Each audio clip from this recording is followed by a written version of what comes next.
அனைவருக்கும் வணக்கம். நேற்று வந்து பார்த்தீங்கன்னா என்ன பண்ணியிருக்காங்க, அமைச்சர் கீர்த்தனா, தாவேகா கட்சியை சேர்ந்த விருதுநகரை சேர்ந்த அமைச்சர் கீர்த்தனா அவர்கள் என்ன பண்ணியிருக்காங்க அப்படின்னா, ஒரு அரசாங்க பள்ளிக்குள்ளே போயிருக்காங்க. ஒரு அரசாங்க பள்ளிக்குள்ளே போயிட்டு, அதாவது அவங்க மட்டும் போனாங்களா அப்படின்னு பார்த்தா அவங்க மட்டும் போகல. ஆஸ் யூஷுவல் எப்பயும் போல் அந்த ரீல்ஸ் போடுற மைண்ட் செட்லேயே வந்து என்ன பண்ணிட்டாங்க, கேமராமேனையும் கூட கூட்டிகிட்டு போயிட்டார்.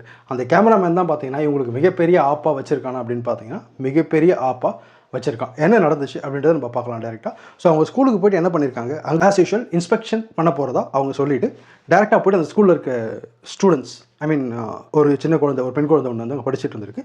அந்த குழந்தை எழுப்பி வாட் இஸ் யுவர் ஃபாதர் அப்படின்னு சொல்லி கேட்டிருக்காங்க. ஸோ அந்த இடத்துல வந்து அந்த குழந்தை வந்து திருன்னு முடிச்சதுனால அந்த டீச்சர்ஸ் கிட்ட அவங்க என்ன கேட்டிருக்காங்க அப்படின்னு பார்த்தீங்கன்னா டேரெக்டாக, ஏன் இது கூட வந்து பேசிக்கான இங்கிலீஷ் தானே, இது கூட இந்த ஸ்டூடெண்ட்டுக்கு தெரியலையா அப்படின்னு சொல்கிற மாதிரி ஒரு கேள்வி கேட்டிருக்காங்க. ப்ளஸ் கேட்டது மட்டும் இல்லாமல் அவங்க என்ன பண்ணியிருக்காங்க அப்படின்னா டைரெக்டாக வந்து ப்ளேம் பண்ண ஆரம்பிச்சிருக்காங்க. அதாவது என்ன சொல்லியிருக்காங்கன்னா, ஃபஸ்ட் பெஞ்ச் ஸ்டூடெண்ட்டே வந்து இப்படி இருக்காங்களா அப்படின்னு கேட்டால் லாஸ்ட் பெஞ்ச் ஸ்டூடெண்ட்ஸ் எப்படி இருப்பாங்க அப்படின்ற மாதிரி ஒரு கேள்வியை வந்து அவங்க கேட்டிருக்காங்க. பட் அவங்க கேட்ட கேள்வி சரியா, அவங்க வந்து அந்த சின்ன குழந்தைகிட்ட வந்து பார்த்திங்கன்னா அந்த மாதிரி கேள்வி கேட்டு அவங்க பண்ணல அப்படின்னு சொல்லிட்டு வாத்தியார் வந்து கேள்வி கேட்ட விதம் வந்து சரியா தப்பா அப்படின்னு பார்த்தீங்கன்னா, என்னை பொறுத்த வரைக்கும் அந்த டீச்சரை கேட்ட விதம் சரியா அப்படின்னு கேட்டால் 100% சரி. பட் ஆனால் அது ஸ்டூடெண்ட்ஸுக்கு அந்த ஸ்டூடெண்ட்டை வந்து நிற்க வச்சு அதை வீடியோ எடுத்து அது வந்து நியூஸ் சேனலில் வர வரைக்கும் அவங்க பண்ணது வந்து தப்பா அப்படின்னு கேட்டால் அந்த விஷயம் தான் தப்பு. நான் ஏன் அவங்க பண்ண விஷயம் சரி அப்படின்னு நான் சொல்கிறேன்னா, ரெண்டு விஷயத்தை நம்ம திங்க் பண்ணி பார்ப்போம். ஒன்று அரசாங்க அதிகாரிகள், இன்னொன்று வந்து பார்த்திங்கன்னா அரசியல்வாதிகள். ஃபஸ்ட் விஷயம் வந்து நம்ம அரசியல்வாதிகளை போகலாம்.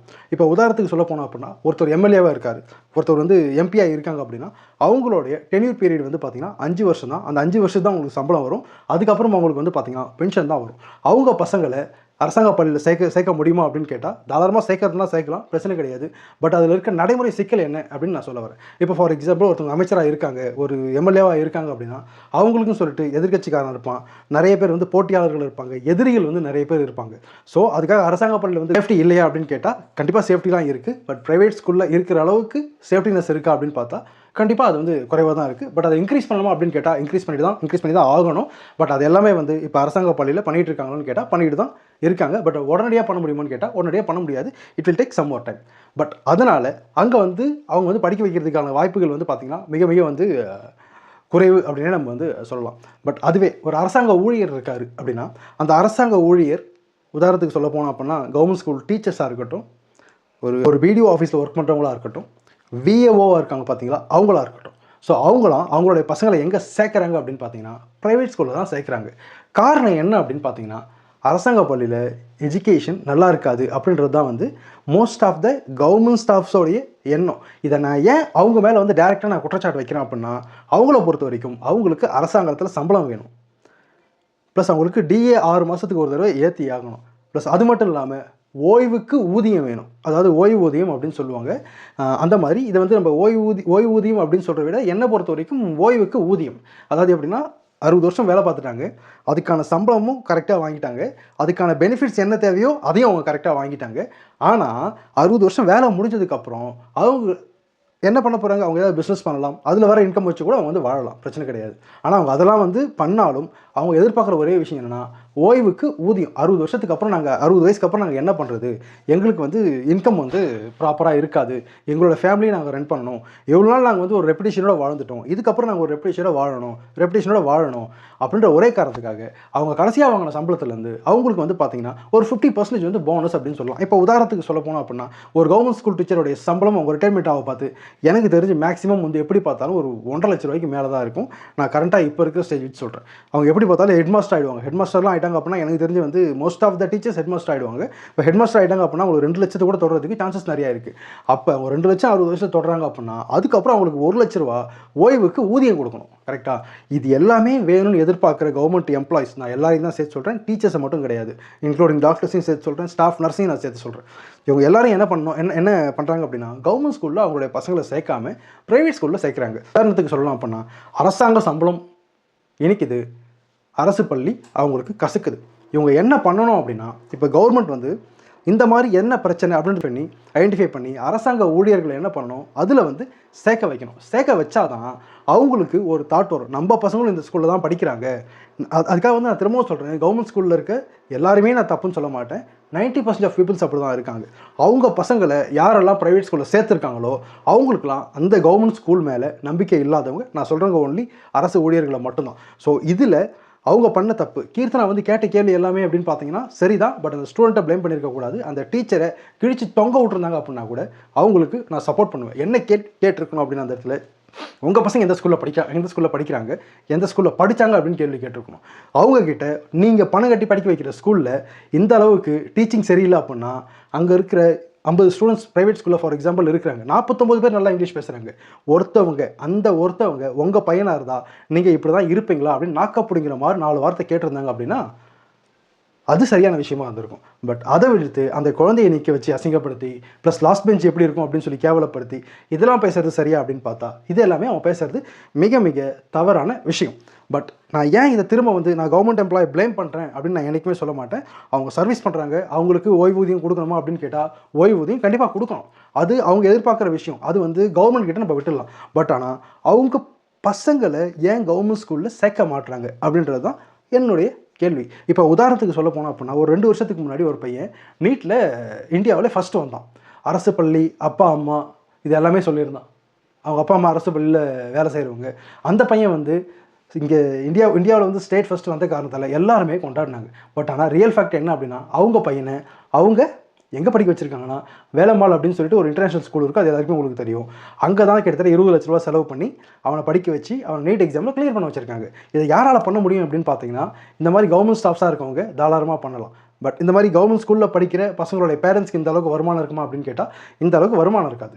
ஸோ எஜுகேஷன்ன்றது எல்லாருக்குமே வந்து ஈக்குவலாக கிடைக்கணும் அப்படின்றது தான் வந்து என்னுடைய எண்ணம். அது கவர்மெண்ட் ஸ்கூலில் படிக்கிற பசங்களாக இருக்கட்டும், ப்ரைவேட் ஸ்கூலில் படிக்கிற பசங்களாக இருக்கட்டும். ஸோ சேலரி வந்து பார்த்தீங்கன்னா, ஒரு கவர்மெண்ட் எம்ப்ளாய்க்கு என்ன சேலரி கிடைக்குதோ அதே சேலரி தான் யாருக்கு கிடைக்கணும், ப்ரைவேட் எம்ப்ளாய்க்கும் கிடைக்கணும். கரெக்டுங்களா? இப்போ உதாரணத்துக்கு சொல்ல போனோம் அப்படின்னா, ஒரு 8th படிக்கிற ஒரு டீச்சர் இருக்காங்க அப்படின்னா, அவங்களுடைய சம்பளம், அவங்களுக்கு ஒரு 5 வருஷம் எக்ஸ்பீரியன்ஸ் இல்லை 10 வருஷம் எக்ஸ்பீரியன்ஸ் இருக்குது அப்படின்னா, எப்படி பார்த்தாலும் அவங்களுக்கு சம்பளம் வந்து 70,000க்கு மேலே இருக்கும்.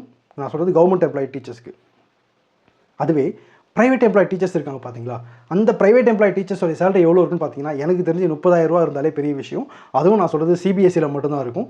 மெட்ரிகுலேஷன்லேயோ ஸ்டேட் போர்ட்லேயோ இருக்குமோன்னு கேட்டால் கண்டிப்பாக அதில் அவ்வளோ சேலரி கொடுக்கறதுக்கான வாய்ப்புகள் கிடையாது. என்னுடைய கேள்வி இதில் எங்கே வருது அப்படின்னா, நான் அதுக்காக வந்து ஸ்டூடெண்ட்ஸை வந்து என்றைக்குமே வந்து நான் தப்பாக பேச விருப்பப்படல. நான் இங்கே பேசுகிறது வந்து பார்த்தீங்கன்னா டீச்சர்ஸை தான் பேசிக்கிட்டு இருக்கேன். அதாவது அரசாங்க பள்ளியில் இருக்க டீச்சர்ஸையும் ப்ரைவேட் பள்ளியில் இருக்க டீச்சர்ஸையும் நான் பேச வரேன். கரெக்டுங்களா? ஒரு ப்ரைவேட் ஸ்கூலில் இருக்கிற டீச்சர்ஸ் கிட்ட படித்த பசங்க இருக்காங்க பார்த்தீங்களா? ஸோ அந்த பசங்களுடைய நான் இங்கே நாலேஜை பற்றி பேசலை, அதையும் நான் சொல்லிடுறேன். எல்லாருக்குமே வந்து பார்த்தீங்கன்னா அவங்களுக்கு ஏற்ற மாதிரி நாலேஜ் இருக்கும். இப்போ நான் இருக்கேன் அப்படின்னா எனக்கு 100% இங்கிலீஷ் வந்து ஃப்ளூயன்சியாக பேச தெரியுமா அப்படின்னு கேட்டால் எனக்கு 100% கிடையாது. ஒரு 20% கூட எனக்கு பேச தெரியாது. பட் நான் யூஸ் பண்ணுற வேர்ட்ஸ் ப்ளஸ் ஸ்லாங் அப்படின்னு சொல்லுவாங்க இல்லைங்களா, நான் இங்கிலீஷில் பேச ஆரம்பித்தேன் அப்படின்னா ஒரு ஃபஸ்ட்டு ஒரு 30 செகண்ட்ஸ் 1 மினிட் வந்து ஸ்ட்ரகிள் ஆகும். அதுக்கப்புறம் நான் ஒரு ஃப்ளோவில் போனேன் அப்படின்னா என்னை வந்து அதை ஸ்டைலாக மேட்ச் பண்ணி நான் பண்ணுற கிராமட்டிக்கல் மிஸ்டேக்ஸை வந்து பார்த்திங்கன்னா என்னால் ஈஸியாக கவர் பண்ணிட முடியும். கரெக்டுங்களா? ஸோ அந்த ஒரு விஷயம் வந்து நான் வேலைக்கு போனதுக்கப்புறம் நான் கற்றுக்கிட்டேன். அதில் அவங்க எவ்வளோ எஃபோர்ட் எடுத்திருக்காங்க. அதை வந்து எப்படின்னா இங்கிலீஷ் ஃப்ளூயன்சி நம்ம பேசிகிட்டு இருந்தோம் இல்லைங்களா. ஸோ அந்த இங்கிலீஷ் ஃப்ளூயன்சி வந்து என்னால் வந்து மேனேஜ் பண்ண முடியுமா அப்படின்னு கேட்டால் என்னால் மேனேஜ் பண்ண முடியும். அது எப்போ என்னால் பண்ண முடியுது அப்படின்னு பார்த்தீங்கன்னா, நான் படிக்க பார்த்து என்னால் வந்து எனக்கு தெரியல, எனக்கு சொல்லிக் கொடுக்குறதுக்கு யாரும் கிடையாது. ஈவன் வந்து பார்த்தீங்கன்னா நான் 10th வரைக்கும் வந்து ப்ரைவேட் ஸ்கூலில் தான் படித்தேன். அதுக்கப்புறம் தான் நான் கவர்மெண்ட் ஸ்கூலுக்கு போனேன். ஏன்னா நான் இருக்கிறதுலே வந்து பார்த்தீங்கன்னா என்னோட என்டையர் ஸ்கூலில் ஒன் ஆஃப் த ஒஸ்டான ஸ்டூடெண்ட் அப்படின்னு சொல்லிட்டு நான் எங்கே வேணால் அதை பண்ணுவேன். பட் ஆனால் நான் வேலைக்கு போனதுக்கப்புறம் எனக்கு அப்போ தான் வந்து இம்பார்ட்டன்ஸாக எனக்கு புரிஞ்சுது. ஐயோ இங்கிலீஷ் ரொம்ப முக்கியம் அப்படின்னு சொல்லிட்டு, என்ன தான் என்னுடைய வேலையில் எனக்கு நாலேஜாக இருந்தாலும் இங்கே இருக்கிற லோக்கலில் இருக்க மேனேஜர்ஸ் ஓகே பிரச்சனை கிடையாது, அவங்ககிட்ட வந்து நம்ம தமிழ்லேயே கன்வே பண்ணிக்கலாம். பட் கிளைண்ட்ஸ் அப்படின்னு சொல்லுவாங்க. இப்போ ஐடியில் ஒர்க் பண்ணுறவங்களா இருக்கட்டும், பெரிய பெரிய மேனுஃபேக்சரிங் கம்பெனிலாம் இருக்கும், மேனுஃபேக்சரிங் கம்பெனியில் இருக்கிறவங்களா இருக்கட்டும், ஒரு சூப்பர்வைசராக இருக்கட்டும். உதாரணத்துக்கு ஒரு எம்ஆர்எஃப் அப்படின்னு சொல்லிட்டு ஒரு கம்பெனி இருக்குது, எங்கள் ஏரியா பக்கத்தில் இருக்குது. கரெக்டுங்களா? ஸோ அங்கே ஒரு சூப்பர்வைசர், இப்போ குவாலிட்டி டீமில் இருக்க ஒரு சூப்பர்வைசர் வந்து ஒர்க் பண்ணிகிட்டு இருக்காங்க. ஸோ அதே மாதிரி அவங்களுக்கு நிறைய இடத்துல வந்து பிரான்ச்சஸ் இருக்குது. ப்ளஸ் அந்த சூப்பர்வைசரோட ஹெட் வந்து பார்த்தீங்கன்னா சவுத் இந்தியாவுக்கு ஒரு ஹெட் இருப்பார், நார்த் இந்தியாவுக்கு ஒரு ஹெட் இருப்பார். ஸோ இந்த மாதிரி நிறைய பேர் இருப்பாங்க. ப்ளஸ் இந்தியாவுக்கு ஒரு ஹெட் இருப்பார். ஸோ இவங்க எல்லாமே ஒரு கான்காலில் இருக்காங்கன்னு வச்சுக்கோங்களேன். ஒரு ஸ்மால் டிஸ்கஷன் நடக்குது, எப்படி வந்து குவாலிட்டி இம்ப்ரூவ் பண்ணலாம், எதனால குவாலிட்டி நம்மளுக்கு கம்மியாக இருக்குது. குவாலிட்டி எம்ஆர்எஃப் ஓரளவுக்கு எனக்கு ஓகே தான், பிரச்சனை கிடையாது. ஜஸ்ட் ஒரு எக்ஸாம்பிளுக்காக நான் சொல்கிறேன், ஓகேவா? ஸோ எதுக்கு வந்து பார்த்தீங்கன்னா குவாலிட்டி வந்து கம்மியாக இருக்குது. ஸோ இந்த மாதிரி அவங்க பேச பார்த்து இந்த பக்கம் இருக்கவங்க தமிழில் பேசினா நாட்டில் இருக்கவங்களுக்கு புரியாது. அவங்களுடைய பாஸ்க்கு புரியுமா அப்படின்னு இப்போ கர்நாடகாவில் இருக்கவங்களுக்கு புரியுமா அப்படின்னு கேட்டால் கர்நாடகாவில் இருக்கவங்களுக்கு தமிழ் ஓரளவு தான் அண்டர்ஸ்டாண்ட் பண்ணிக்க முடியும். இப்போ நார்த்தில் இருக்கவங்க ஹிந்தி பேசுகிறாங்க அப்படின்னா இங்கே இருக்கவங்களுக்கு புரியாது. ஸோ இதுதான் வந்து பார்த்தீங்கன்னா ஒரு காமன் லாங்குவேஜாக இங்கிலீஷ் அப்படின்னு சொல்லுவாங்க.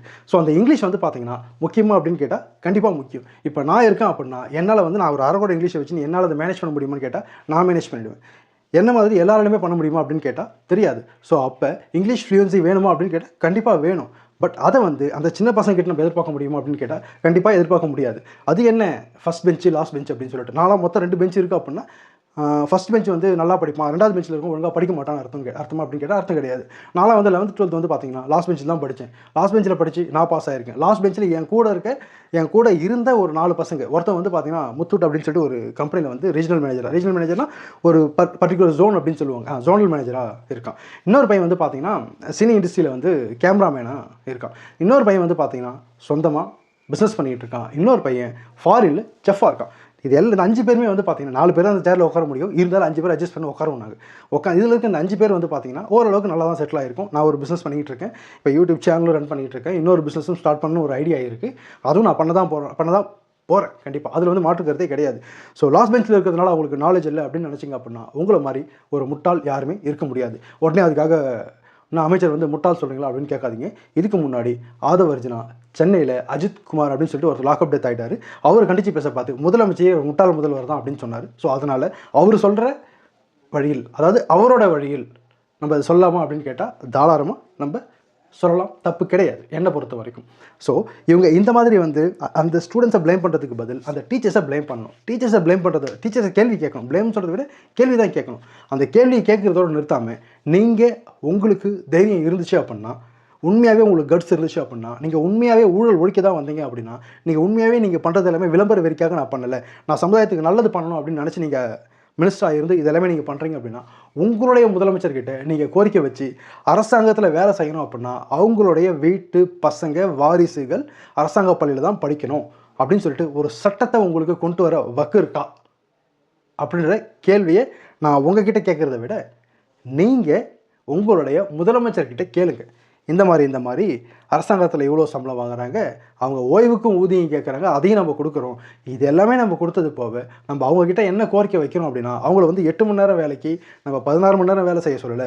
சனி ஞாயிறு ஆகிடுச்சு அப்படின்னா அவங்க லீவ் எடுத்துக்கிறாங்க இல்லைங்களா, அன்றைக்கும் வந்து நம்ம அவங்க வேலை பார்க்க சொல்லலை. இப்போ எலெக்ஷன் டியூட்டி வச்சா கூட பார்த்தீங்கன்னா அவங்களுக்கு நம்ம சம்பளமும் கொடுக்க வேண்டியதாக இருக்குது. ப்ளஸ் அந்த டைமில் அவங்க என்னவா இருக்காங்கன்னு பார்த்தீங்கன்னா லீவில் தான் இருப்பாங்க. லீவில் இருக்கிறதுக்கும் அவங்களுக்கு சம்பளம் வருது, ப்ளஸ் வந்து எலெக்ஷன் டியூட்டி பார்க்குறதுக்கும் அவங்களுக்கு சம்பளம் வருது. ப்ளஸ் எந்த ஒரு கவர்மெண்ட் ஹாலிடேவாக இருந்தாலும் அவங்களும் லீவ் எடுத்திருக்காங்க. அது எல்லாருக்குமே உண்டு, நான் இல்லைன்னு சொல்லலை. ஸோ ஒரு சாதாரண பொதுமக்களுக்கு என்னென்னலாம் வந்து பார்த்தீங்கன்னா ஒரு கவர்மெண்ட்டால் பண்ண முடியுமோ அதை விட அவங்களுக்கு நம்ம ஒரு 20% to 30%, 50, 70, 80% கூட வந்து நம்ம அதிகமாக தான் நம்ம பண்ணிக்கிட்டு இருக்கோம்.